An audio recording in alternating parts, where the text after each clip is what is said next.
Just a short reflection on this fifth Sunday of Lent, focusing on two themes. First, on renewal and restoration, and the second is about mercy and compassion. On the first theme, renewal and restoration, the first reading from Isaiah, we hear the Lord proclaiming a promise of newness to the people of Israel. Behold, I am doing a new thing. Now it springs forth. Do you not perceive it? The new thing represents God's promise of restoration.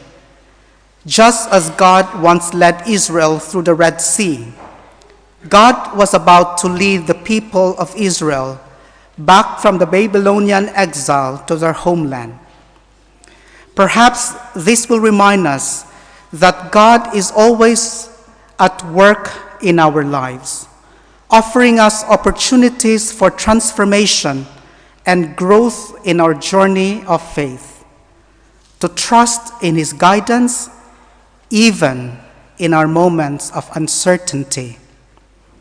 This also imparts the importance of taking time to reflect on life's surprises and challenges and recognizing God's hand in them. The psalm echoes this message of hope and restoration. It speaks of the joy when God turns our sorrow into laughter. What great deeds the Lord worked for us. Indeed, we were glad. This urges us to remember the goodness of God, who brings forth from our struggles and transforms our tears into shouts of joy. In the second reading, St. Paul shares his own journey of faith and renewal.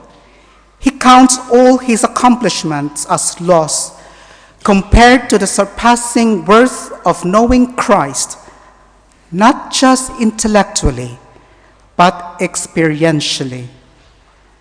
Now, during this season of Lent, let us evaluate what are the things we cling to that may hinder our relationship with God. Let us take courage to let go and pursue the new things God has in store for us.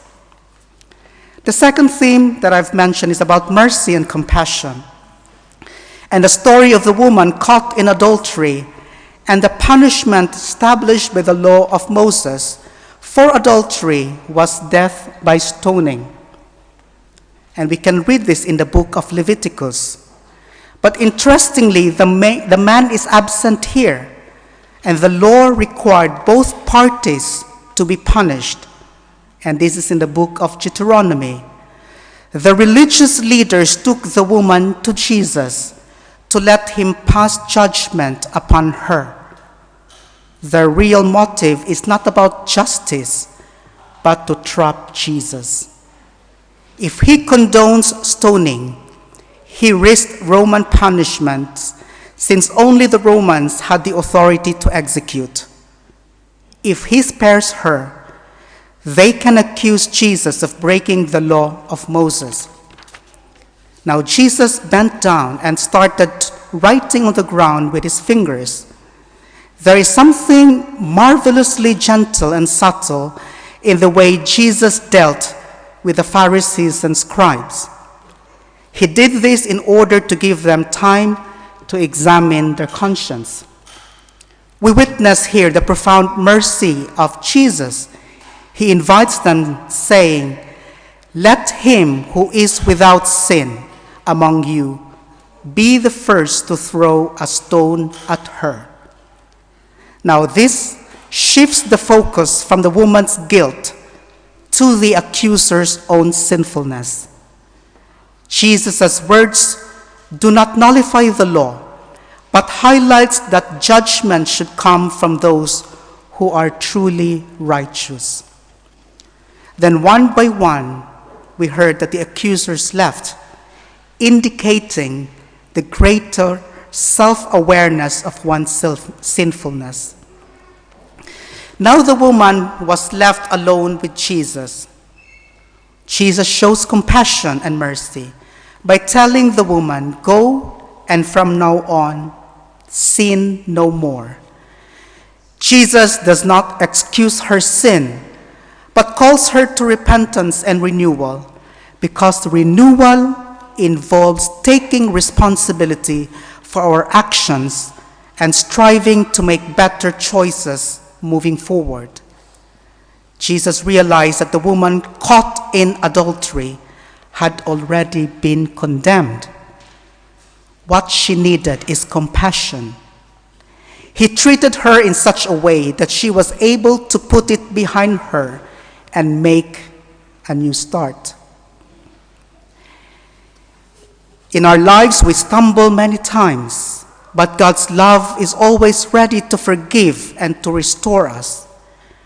Christ is offering us a new beginning and is inviting us to embrace His mercy in this season of Lent. There are a lot of opportunities for all of us to avail of the sacrament of reconciliation, encountering the endless mercy and compassion of the Lord.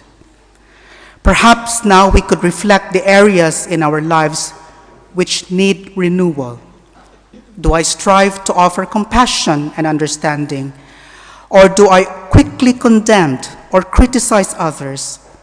It is important to reflect our own flaws before pointing out the faults of others. We are all imperfect and in need of God's grace and mercy. Let us remember, mercy is a pure gift. It is something we all stand in need of, and hence it is something we must be ready to extend to others. We are privileged to have the Pilgrim Virgin statue of Our Lady of Fatima in our parish this weekend. Our Lady's message to the three shepherd children in 1917 is more relevant in our time.